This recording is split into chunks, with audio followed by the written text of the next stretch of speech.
Subscribe to Storylab. Now, let's begin this one. The morning sun filtered through the kitchen window of the McMullen house, casting warm light across the breakfast table where Gordon McMullen sat with his daughter Catherine.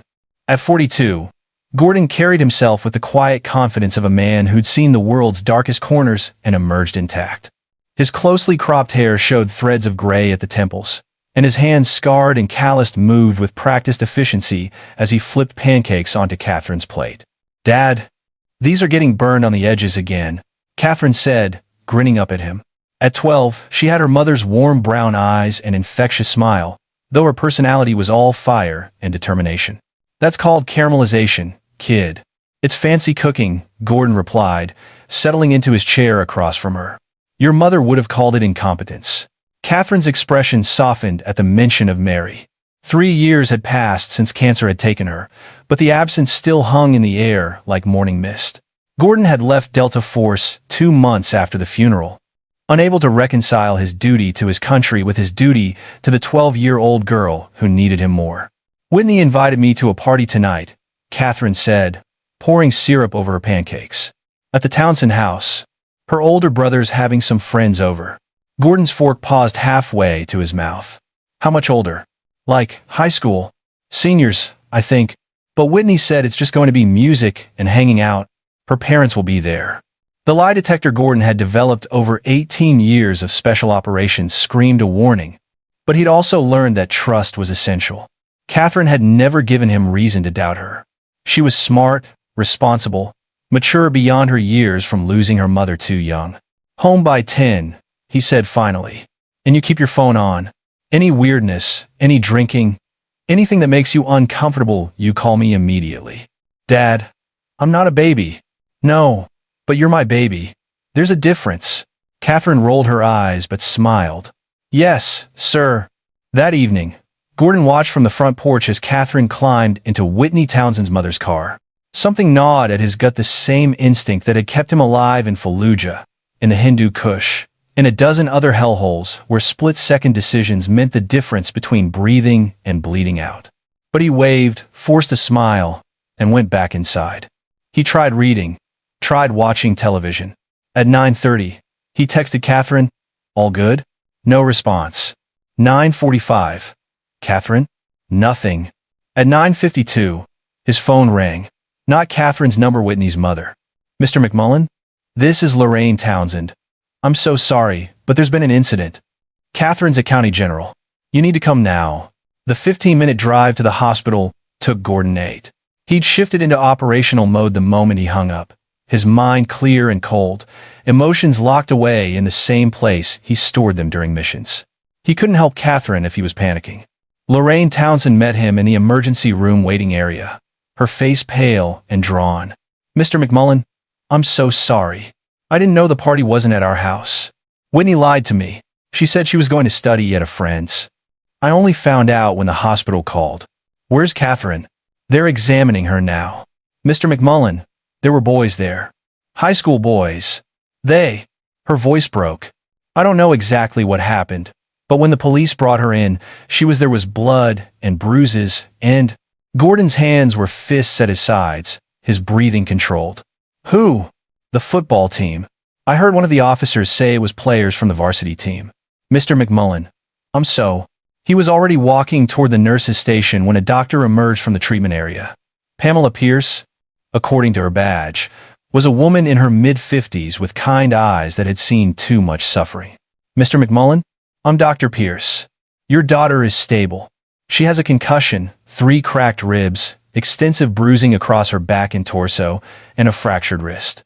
We're running additional tests, but physically, she's going to recover." "Physically," Gordon repeated, the word tasting like ash. Dr. Pierce's expression tightened. "Mr. McMullen, 11 boys assaulted your daughter. They filmed it. From what the police have told me, they shared the video on social media before the platforms took it down.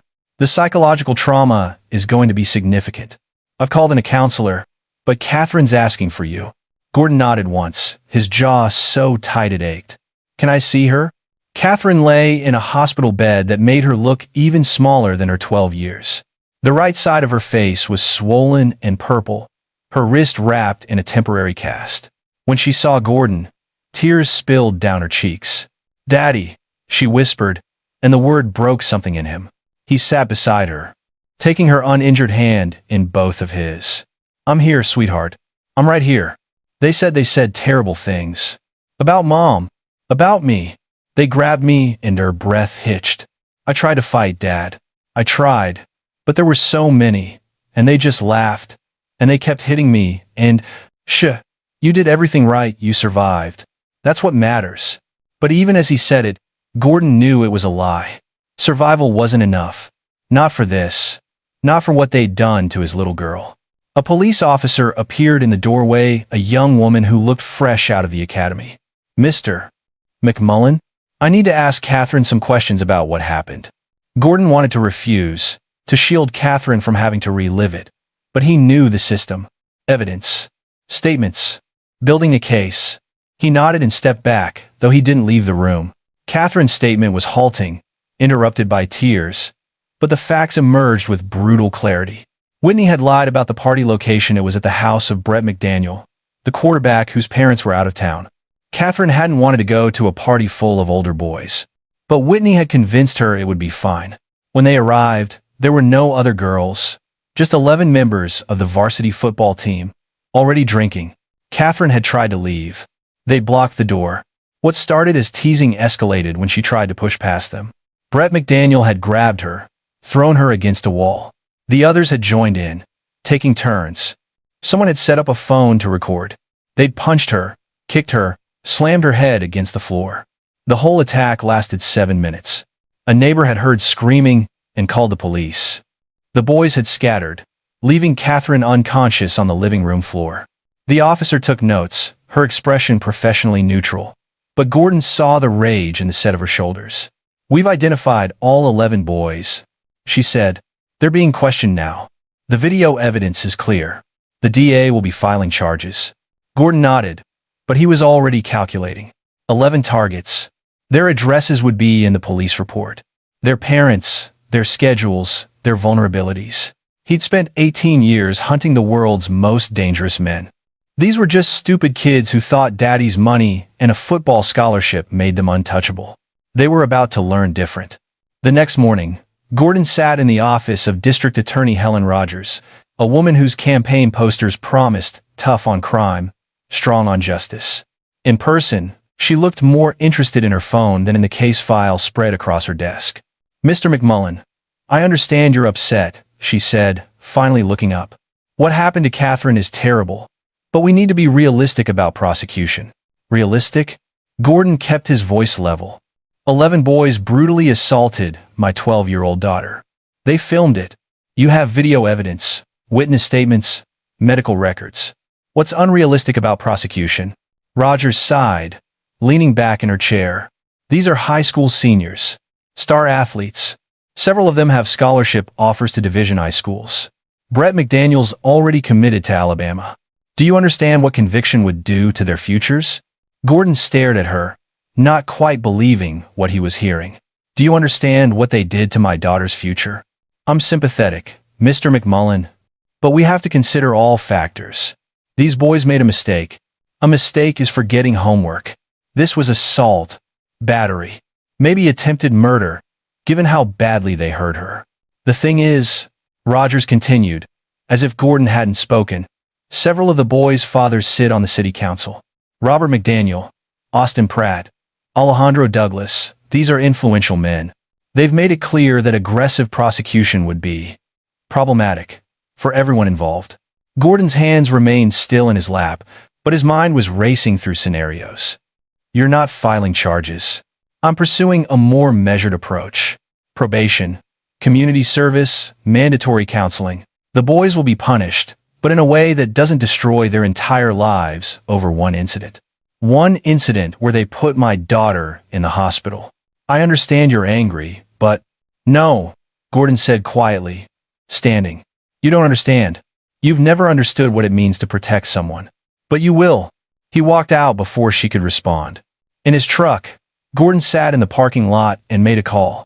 The number hadn't changed in 3 years. Kelvin, it's Gordon. Kelvin Galvan's voice came through warm and familiar. Mac? Damn. Brother, it's good to hear from you. How's civilian life treating you? I need the team. All of them. How fast can you get to North Carolina? The warmth vanished from Kelvin's voice, replaced by the clipped efficiency of an operator. What's the situation? Catherine was assaulted. 11 boys. The DA won't prosecute because their fathers own this town. Silence stretched for 3 heartbeats. Then, Jeremiah's in Virginia, 2 hours out. Zach's doing contractor work in Fayetteville, 40 minutes. Arnold's running a gym in Charleston, 4 hours. Mac, you know we're all out, we can't. I'm not asking you to do anything, Gordon said. I'm handling it. But afterward, there might be blowback. I need people I trust watching Catherine. Another pause. When? Tonight. I'll have it done by 0400. We'll be there by 1800. Mac, be smart about this. I'm always smart, Kelvin. That's why I'm still alive. Gordon spent the afternoon in his basement workshop, gathering materials. The house had belonged to Mary's parents. Built in the 70s, with a sprawling basement that Gordon had converted into a combination gym and armory. Officially, he owned a dozen legal firearms hunting rifles, a shotgun, 2 handguns registered for home defense. Unofficially, the false wall behind his workbench concealed enough weapons and tactical gear to outfit a small team. But tonight wasn't about guns. Guns were loud, messy, left forensic evidence. Gordon needed precision, control, a message that would be understood without being traced. He selected 11 syringes, drawing precise doses of a chemical cocktail he'd learned to brew in a CIA black site outside Kandahar. The compound would cause excruciating pain, muscle spasms, and temporary paralysis, but wouldn't kill. Death was too easy. These boys needed to live with what came next. At 1,800 hours, a black Ford Explorer pulled into Gordon's driveway. Kelvin Galvan emerged first 6'2" of lean muscle, his dark skin marked with scars from a decade of close-quarters combat.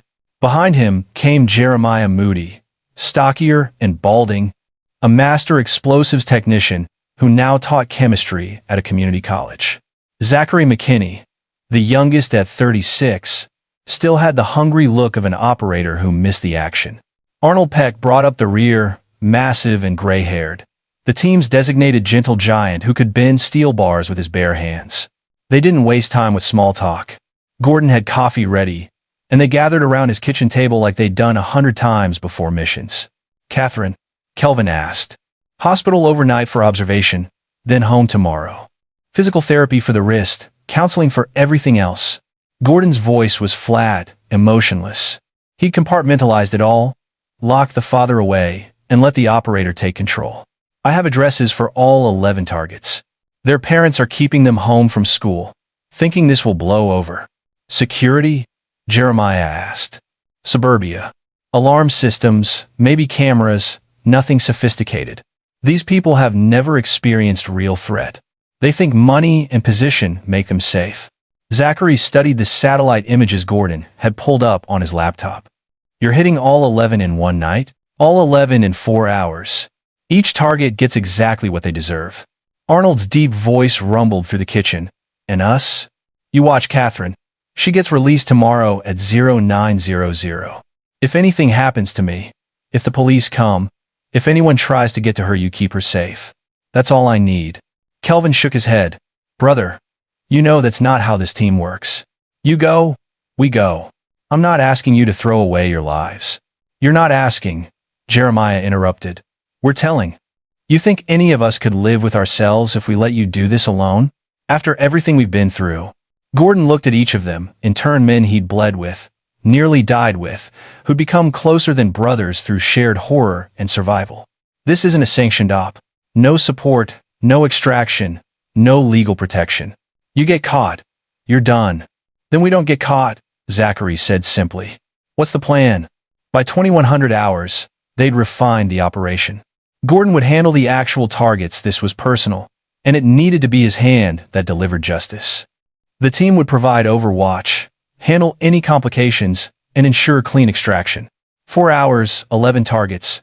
Ghost in and out before anyone knew they were there. At 2,200 hours, they moved out. The first target lived in a McMansion on the north side of town. Brett McDaniel, the quarterback, the ringleader, the one who'd thrown Catherine against the wall. Gordon watched the house from across the street, noting the single light burning in an upstairs bedroom. Brett's father Robert was on the city council, owned 3 car dealerships, and had probably never been told no in his entire privileged life. His son had inherited that arrogance. Gordon's phone buzzed. Kelvin's text. Clear. He crossed the street like a shadow, moving with the efficiency of thousands of hours of training. The back door's alarm system was laughably simple. Gordon had it bypassed in under 30 seconds. Inside, the house was silent except for the hum of expensive appliances and the distant sound of a television.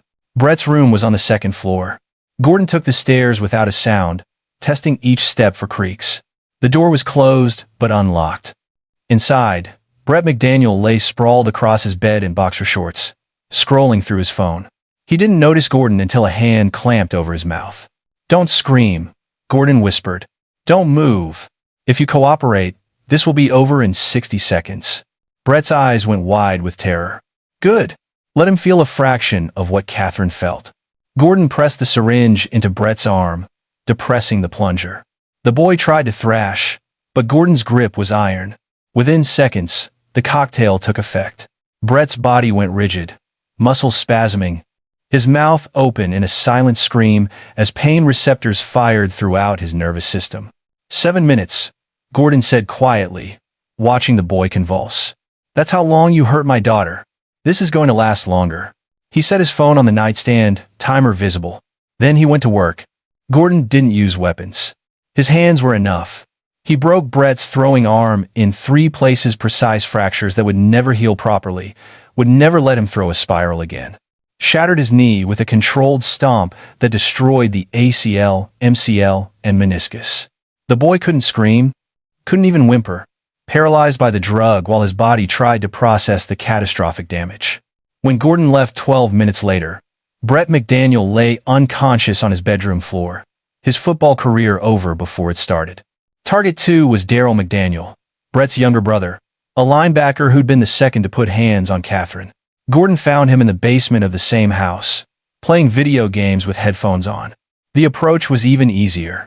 Gordon treated each target with surgical precision. He didn't kill that would have been mercy. Instead, he systematically destroyed the parts of their bodies they valued most. Hands for the boys who'd filmed, knees for the runners, faces for the ones who'd mocked Catherine while she bled.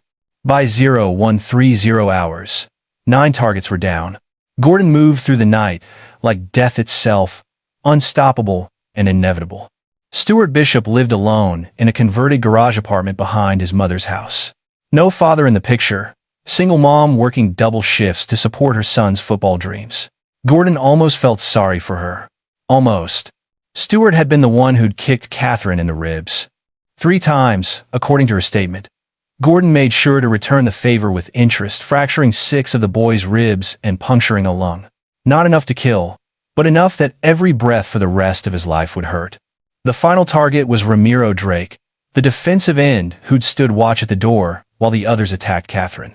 He'd been smart enough not to participate directly, but he'd enabled it, made it possible. In Gordon's book, that made him just as guilty. Ramiro's house had better security. His father, Alejandro, owned a private security company. Ironic. Gordon disabled the cameras with a focused EMP pulse, slipped through a window, and found Ramiro sleeping peacefully in his bed. The boy never had a chance. At 0347 hours, Gordon's phone buzzed with a message from Kelvin. All targets confirmed down. Emergency services responding to multiple calls suggest immediate extraction. Gordon was already moving, disappearing into the night as sirens began to wail across town.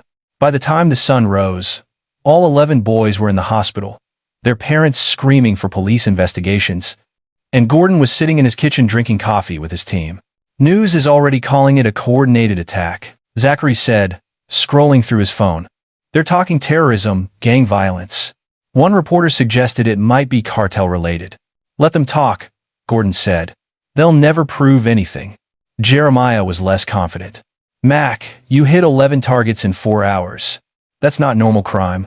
The cops will know this was professional. Knowing and proving are different things. No forensics, no witnesses, no digital trail. I was ghosts. Arnold spoke up from his position by the window. What about the fathers? The city council boys? They're not going to just accept this. I'm counting on it, Gordon said quietly. At 0900, Catherine was released from the hospital.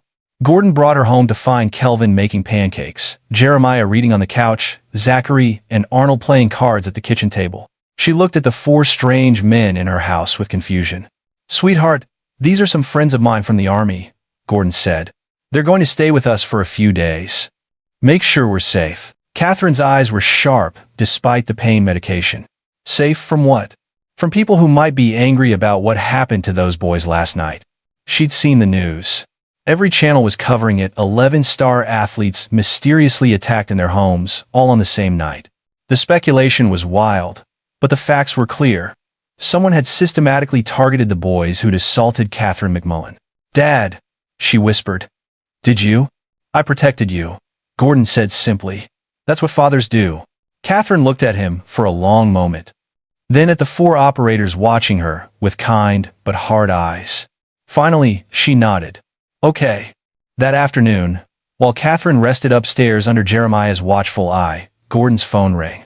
Unknown number. Mr. McMullen, this is Robert McDaniel. I think we need to have a conversation. I don't have anything to say to you. My son is in intensive care. Both my sons. The doctors say Brett will never play football again. Daryl might never walk properly. And you know what's interesting? All 11 boys who were at that party, the same party where your daughter claims she was assaulted, they're all in the hospital with similar injuries. Sounds like karma, Gordon said. Sounds like a special forces operator who thinks he's above the law. Robert McDaniel's voice was cold now, all pretense of civility gone. I know who you are, McMullen. I know what you did. And I'm going to make sure you pay for it. Your boys attacked my 12-year-old daughter. They filmed it. They laughed about it. And the DA said their futures matter more than my daughter's trauma. So yes, I made sure they got exactly what they deserved. You're admitting to assault. I'm not admitting anything. I'm simply saying that sometimes the universe corrects injustice when the legal system fails. If you have evidence I did something wrong, call the police. Otherwise, we're done talking. Gordon hung up. Kelvin was watching him from the kitchen doorway. That was a threat, Kelvin said. I know. He's going to come at you. Not legally, you're right that there's no evidence. But men like that, they have other resources. Let him try. What Gordon didn't say, what he didn't need to say to men who'd served with him, was that he wanted Robert McDaniel to try. Wanted all 3 city council members to show their true colors. To step outside the protection of their money and position and try to bring real violence. Because Gordon was very, very good at violence. The next 48 hours were quiet. Too quiet. Gordon knew the pattern, the calm before a storm, the enemy pulling back to regroup and plan. He spent the time fortifying his house, running scenarios with his team, and making sure Catherine was never alone. On the 3rd day, the storm broke. It started with a phone call to Gordon's landline, a burner number, scrambled voice. You have 12 hours to leave town, McMullen. Take your daughter and disappear. If you're still here tomorrow, what happened to those boys will look like mercy compared to what happens to you. Gordon traced the call while the voice was still speaking. Kelvin ran the number through their network of contacts. Within an hour, they had confirmation. The call had been routed through 3 countries, but it originated from a phone registered to a shell company owned by Austin Pratt, another city council member. They're coordinating, Zachary said, studying the information. All 3 fathers, McDaniel, Pratt, Douglas. This isn't just revenge. It's organized. Arnold looked up from cleaning his rifle. How organized? The answer came at 2,100 hours that night. Gordon was on the roof of his house, using a night vision scope to scan the surrounding area when he spotted them. 4 vehicles, no lights, approaching from different directions. They parked 2 blocks away, and men began emerging. Lots of men. Contact, Gordon said into his radio. Multiple vehicles, 40-plus hostiles. Converging on our position. Inside the house, the team moved with practiced efficiency. Kelvin secured Catherine in the reinforced safe room Gordon had built in the basement, concrete walls, steel door, supplies for 72 hours. Jeremiah set up their defensive positions. Zachary and Arnold took firing positions at strategic windows. Gordon stayed on the roof, counting. 43 men, all armed, all moving with the coordination of professional soldiers. These weren't street thugs. This was a private military contractor force. His phone rang. Robert McDaniel. See them, McMullen? That's 43 of the best operators money can buy. Former SEALs, Rangers, Force Recon. Men who make you look like an amateur. You've got 10 minutes to send your daughter out. She walks away unharmed. You? You're gonna pay for what you did to my boys. Gordon's laugh was cold. You sent 40 men to kill one? I'm flattered. You're dead. You just don't know it yet. Here's what you don't know, Robert. I'm not alone. And the men with me? We're not just former special forces. We're Delta. We're the ones they send when SEALs and Rangers fail. Your 40 contractors? They're already dead. They just don't know it yet. Gordon hung up and keyed his radio. All positions, weapons free. Let's show these amateurs how operators work. The first contractor died before he'd taken 5 steps toward the house. Jeremiah's shot was perfect, suppressed rifle, headshot at 200 meters in the dark. The body dropped silently. The contractors immediately went tactical, but they were facing a fortified position defended by 5 of the most lethal soldiers the American military had ever produced. Gordon's house had been prepared for exactly this scenario. Kelvin triggered the first surprise claymore mines hidden in the hedge line. The explosion shredded 6 contractors instantly, and the survivors scattered. Gordon took out 3 more from his rooftop position, each shot precise and final. Zachary and Arnold established a crossfire from the windows, and the contractors' advance turned into a rout. It took 17 minutes. When it was over, 23 contractors were dead, 14 were wounded and fleeing, and 6 had surrendered when they realized they'd been lured into a kill box by men who'd perfected the art of asymmetric warfare. Gordon zip-tied the 6 survivors and had Kelvin call the police. Then he called Robert McDaniel back. Your army just lost. 23 dead, 14 wounded, 6 in custody. Want to send more? The silence on the other end was broken by ragged breathing. This isn't over. Yes, it is. Because here's what's going to happen next. You, Pratt, and Douglas are going to resign from the city council. You're going to liquidate your assets and establish a foundation in my daughter's name, $10 million, dedicated to helping victims of assault. And you're going to do it publicly, with a full confession of how you used your positions to protect your sons and then tried to murder me when I sought justice. You're insane. Or, Gordon continued, I start killing. Not your contractors, you, your families, everyone you care about. And I'll do it slowly, carefully, making sure you watch everything you love burn before I finally let you die. Your choice. You have 24 hours. Gordon disconnected and looked at his team. They were battered but alive, victorious against absurd odds because they'd prepared, trained, and trusted each other. Police are 3 minutes out, Kelvin reported. What's our story? The truth, mostly, Gordon said. Armed men attacked my home. We defended ourselves. Self-defense is legal in North Carolina. The next 24 hours were chaos. Police investigations, federal involvement given the body count, media circus as the story exploded across national news. But Gordon's legal position was solid. He'd been attacked in his home by 40 armed men, and he'd defended his family. The 6 survivors confirmed they'd been hired by Robert McDaniel to send a message. The burner phone was traced back to Austin Pratt. By the time 72 hours had passed, all 3 city council members were in federal custody, charged with conspiracy to commit murder, attempted murder, and a dozen other felonies. Their positions, their money, their power all gone in an instant. District Attorney Helen Rogers, facing her own investigation into corruption and prosecutorial misconduct, quietly reopened the case against the 11 football players.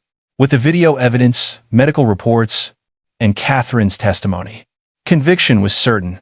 The boys would spend their 18th birthdays in juvenile detention and their adult years in prison. Gordon stood on his front porch, watching the last of the police vehicles pull away. Catherine emerged from the house, still bruised but healing, and slipped her hand into his. Is it over? She asked. It's over, Gordon confirmed. The bad guys lost. Justice won. You mean you won? Gordon looked down at his daughter, seeing Mary's strength in her eyes, seeing the fighter she was becoming. No, sweetheart. We won. You survived. You testified. You didn't let them break you. I just made sure they faced consequences. Kelvin, Jeremiah, Zachary, and Arnold emerged from the house, ready to head back to their normal lives. But they'd stay close, Gordon knew. Once Delta, always Delta. Once family, always family. You know they'll come for you again someday, Kelvin said quietly. Maybe not McDaniel and his crew, but someone. Revenge has a long memory. Gordon's smile was cold and certain. Let them come. I'll be ready. I'm always ready. He meant it.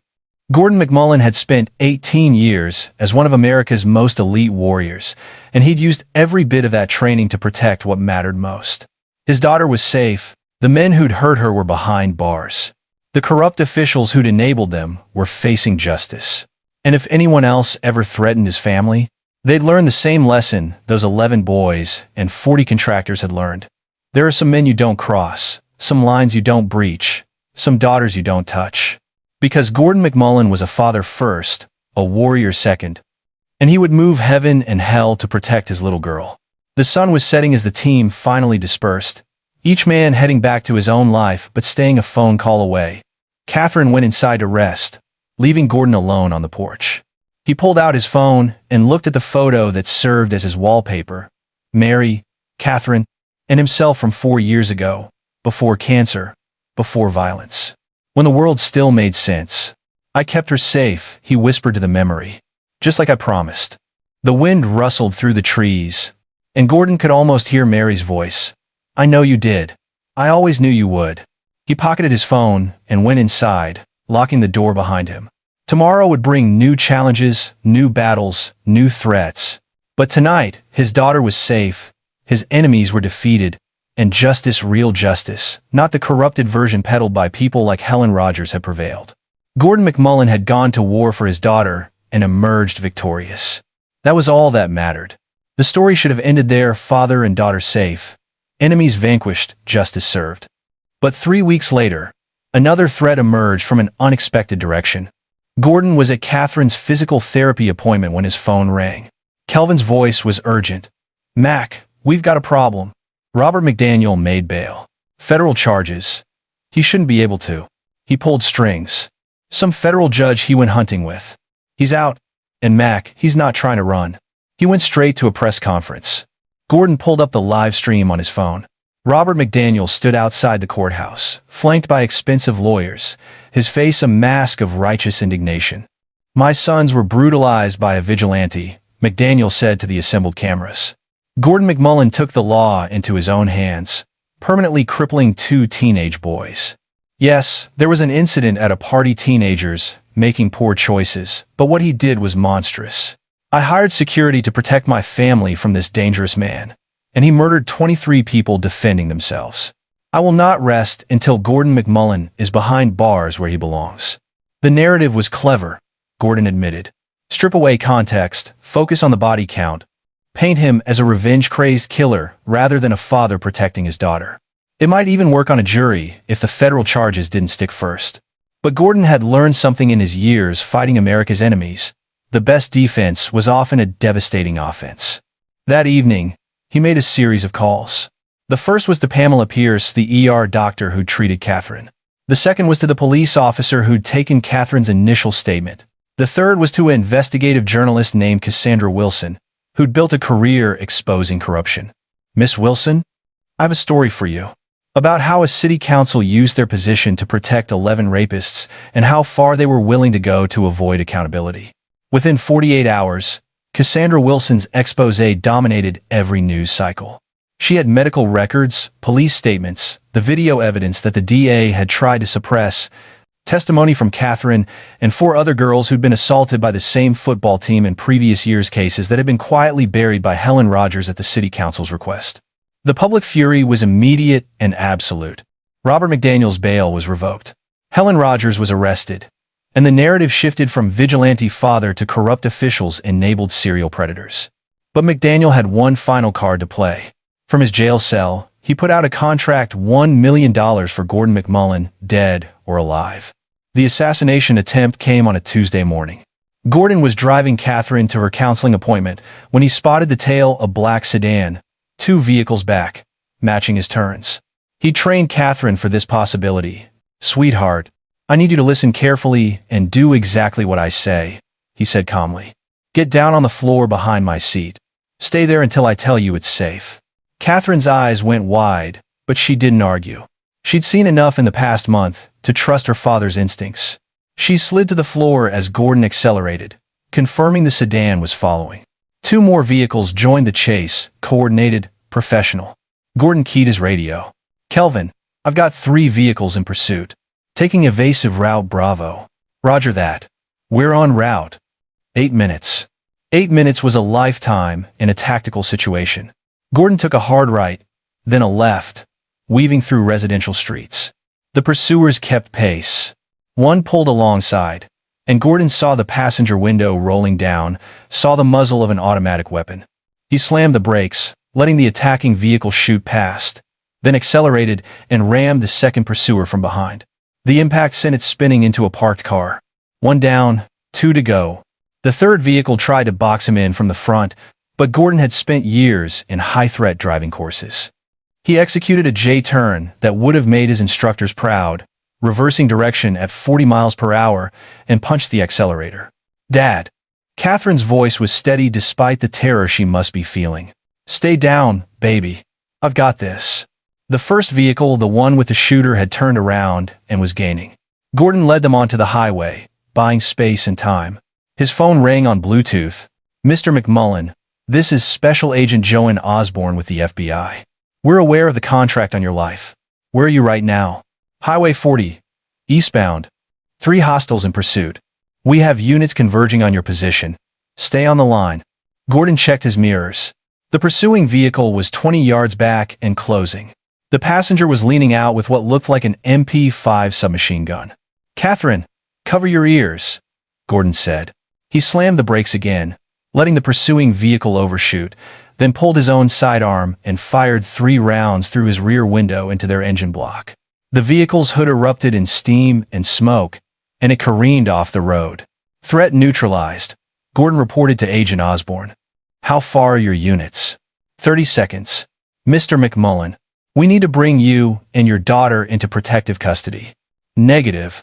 Protective custody means relying on you to keep us safe. I'll handle my own security." "Sir, there's $1 million bounty on your head. Every 2-bit contractor and wannabe operator in the country is going to come after you." "Let them come," Gordon said grimly. "I've got a team, I've got training, and I've got motivation. Anyone who comes after me is going to end up like those 3 vehicles." Agent Osborne sighed. "You're making my job very difficult. Your job is to arrest Robert McDaniel for putting out the contract. Mine is to keep my daughter alive. We clear?" "Crystal." Gordon pulled off the highway and found a quiet side street. Catherine emerged from behind the seat, shaking but unharmed. "Are they gone?" she asked. "For now, but there will be more. Catherine, I need you to understand something. What I did to those boys, what I did to the contractors who attacked our house, I'd do it all again to protect you. But I've made enemies, and they're not going to stop. So, what do we do?" Gordon looked at his 12-year-old daughter, seeing the strength in her eyes, the determination. She was scared, yes, but not broken. Never broken. "We survive," he said simply. "That's what we do best." Over the next week, 4 more assassination attempts were made on Gordon's life.